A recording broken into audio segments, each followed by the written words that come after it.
저는 올랜도에 사는 현한동 집사입니다. 오늘 저는 여러분과 함께 룻기서를 좀 살펴보고자 합니다.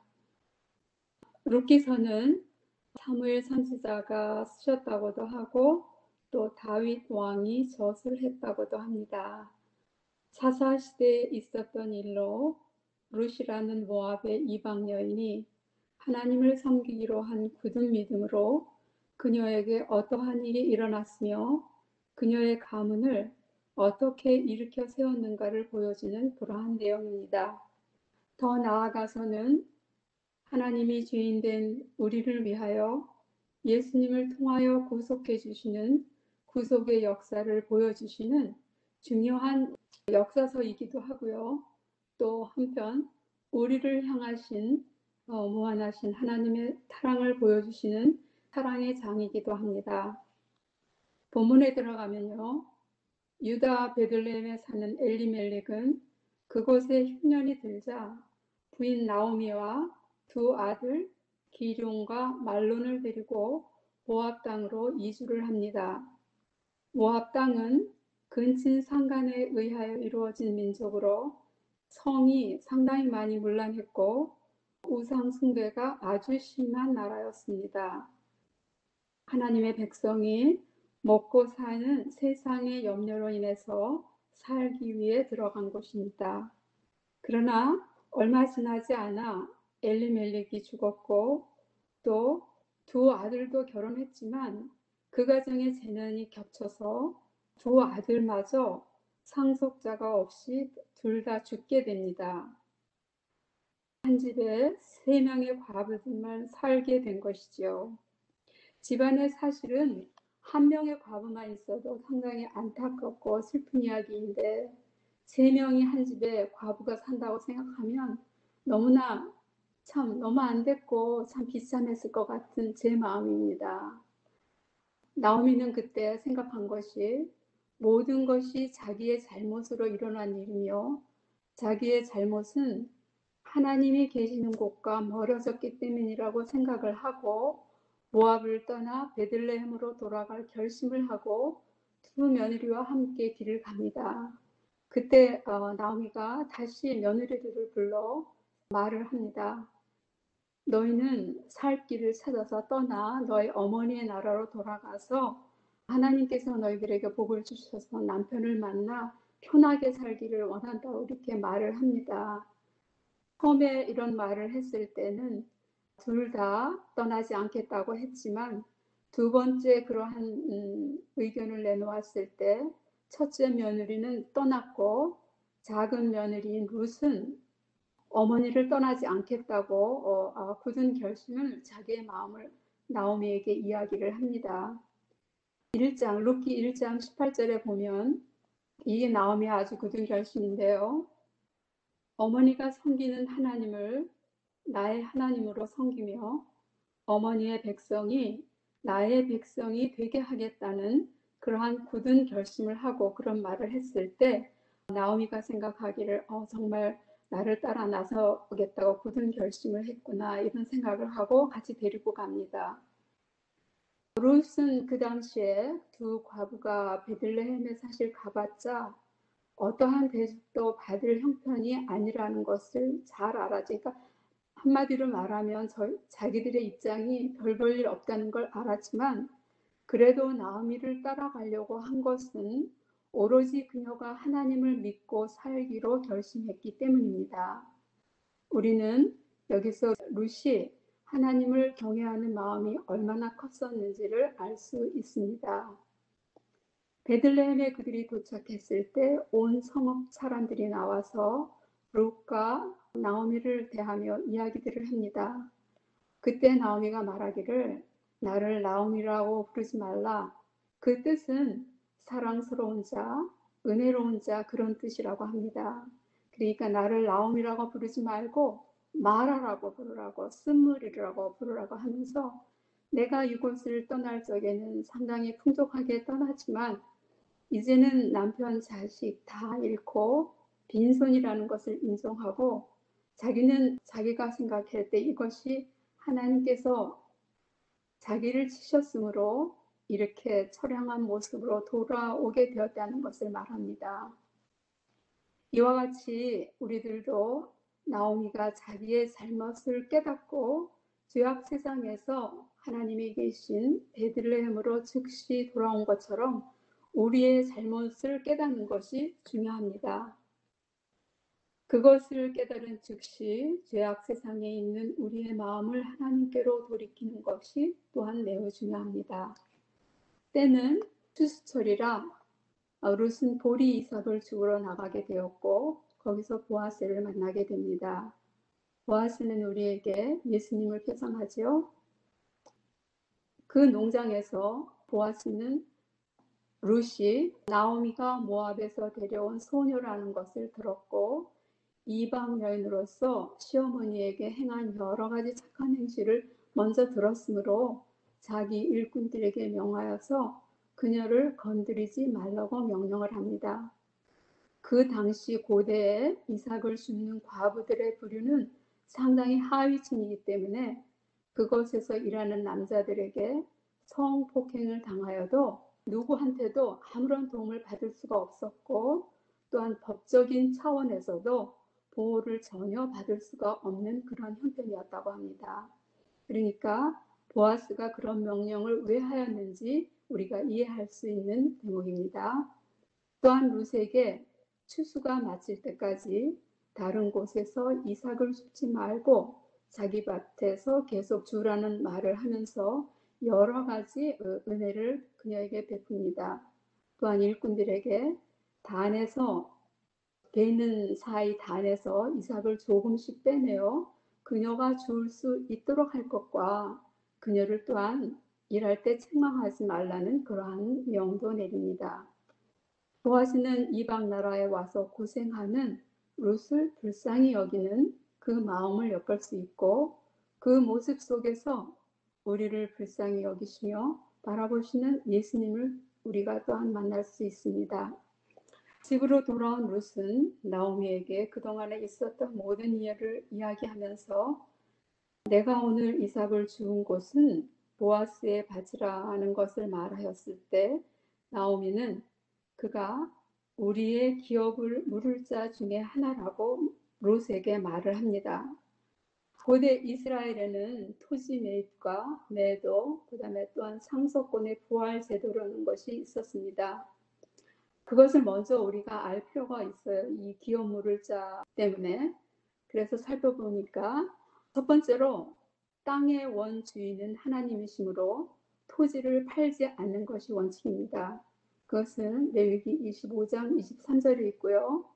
또 두 번째로 갑작스러운 재난이라 빚으로 그 토지를 빼앗겼어도 유대력으로 50년이 되는 해 그걸 희년이라고 하는데 희년에는 땅이 본래 소유주에게로 돌아갑니다. 이 말은 레위기 25장 25절로 28절에 있고요. 그래서 희년이 가까우면 가까울수록 땅값은 싸지게 됩니다. 또 세 번째, 땅을 팔 때는 권리 증서를 여러 개 만듭니다. 거기에다 양도 사항을 명시하는데 땅에 우물이나 집 등 이런 것이 이제 있었던 것, 지금도 마찬가지죠. 그런 걸 명시하죠. 그런 것을 명시하는 것을 그 증서를 여러 개를 만듭니다. 그것은 창세기 23장 17절에 그러한 말씀이 있습니다. 그 다음에 또 하나는 증인들 입회하에 그 문서를 인봉하고 하나는 안전한 장소에 숨겨둡니다. 매수자가. 또 하나는 개봉한 채로 매도자에게 넘겨줍니다. 이 말씀은 예레미야 32장 6절로 15절에 있고요. 그래서 이제 여기 다섯 번째 상황이 있는데 이 중에 가장 중요한 것이죠. 여기에 이제 기업 물을 자가 나옵니다.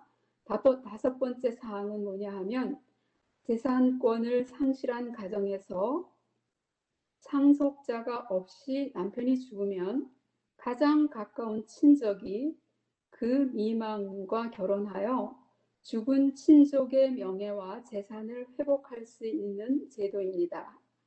그 책임을 행하는 자를 기업 물을 자 혹은 구속자 혹은 고액이라고 합니다. 이러한 일들은 성문에서 이루어졌으며 지금으로 말하면 성문이 법정이었습니다. 그 당시에 매매를 증언해 줄 수 있는 유대인들을 채택해 증인으로 세웁니다. 이제 기업 물을 자를 좀 아셨죠? 저한테 조금 어려운 말이더라고요. 이제 본문으로 되돌아갑니다. 추수가 마치는 날 나오미는 룻에게 몸을 깨끗이 하고 단정하여 보아스가 눕는 장소에 알았다가 그의 발치에 놓으라는 청을 룻에게 합니다. 그때 룻은 정말 생각하면 참 어려운 일이었던 것 같아요. 그 당시 보아스가 룻을 소녀라고 부르는 것을 보면 아주 젊은 여인으로 25세나 30세 정도로 제가 가정을 해봤고요. 보아스는 엘리멜렉과 동년배 노인으로 65세나 한 10세가 된 그러한 분이었던 것 같아요. 그것을 수락하는 일이 엄청 어려운 일이었지만 룻은 오직 하나님만을 믿기로 결심하고 나오미를 따라왔고 또 자기 가문의 기업을 무르는 일이기에 서슴지 않고 그것을 수락합니다. 자다가 깬 보아스에게 그녀는 자기는 당신의 여정 룻이며 당신의 옷자락을 펴서 당신의 여정을 덮으소서라고 요청하면서 당신은 우리 가문의 기업을 물을 자가 됨이니이다 라고 말을 합니다. 보아스는 내 딸아 내가 내 말대로 다 행하리라.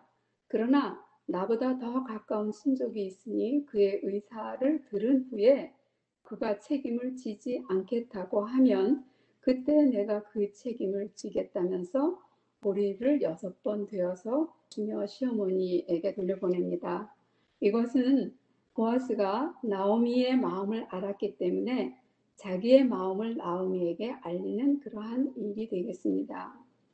그래서 보아스는 토지 매매와 매도, 상속권 부활 제도에 따라서 성문에 올라가서 자기보다 엘리멜렉과 더 가까운 친족을 부르고 또 유대인 장로들도 청하여 그 친족에게 나오미의 땅을 사서 그 가문의 기업을 물을 자가 되겠느냐라고 물었을 때 처음에는 그분이 그 친족이 하겠다고 했어요.